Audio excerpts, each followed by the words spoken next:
جەنگی ئابووری دەست پێ دەکات. ئاڵتون و نەوت و زیوو گیریان خواردوە.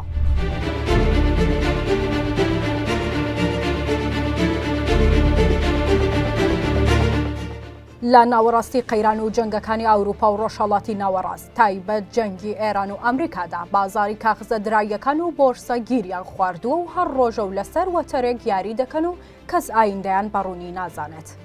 بۆرسەی ئاسیا هیچ قازانج ناکات لە پەرسەندنە ئەمنیەکانی ناوچەکە با پێچەوانەی بۆرسەی ئەمریکی کە لەگەڵ هەر بارگرژیەک بەرزبوونەوە و بوژانەوە بەخۆوە دەبینێت و بەرزتر دەبێتەوە لەوەی چاوەڕوان دەکرێت.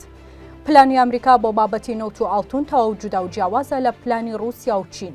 ئەمریکیەکان دەیانەوێت بەرزبوونەوەی نەوت بکەنە دەرفەت بۆ ڕازیکردنی رووسیا بۆ پێی زیاتر لە 10 ساڵە سزا لەسەر کڕیارانی نەوتی رووسیایە.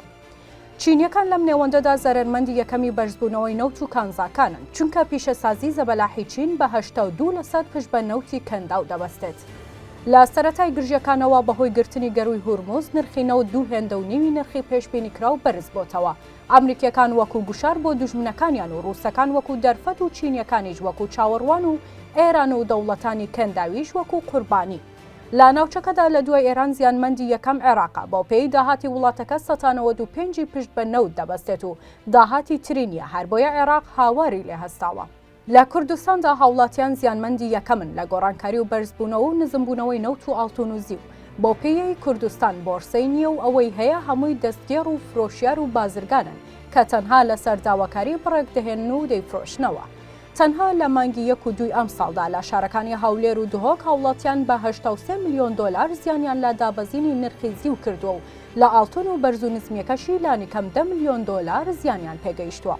نەبوونی بانک و بانکی ناوەندی و نەبوونی بۆرسا لە کوردستاندا هۆکاری سەرەکی زەرەر و زیانی گەورەی هاوڵاتیان و بەردەوامیش بەهۆی ترسی بەرزبوونەوەی نرخی دینار و دۆلار و ناجێگری لە بانکی ناوەندی بازارە قۆرغکارەکاندا زیانی زیاتر ڕوو لە فەرمانبەران و هاوڵاتیان دەکات.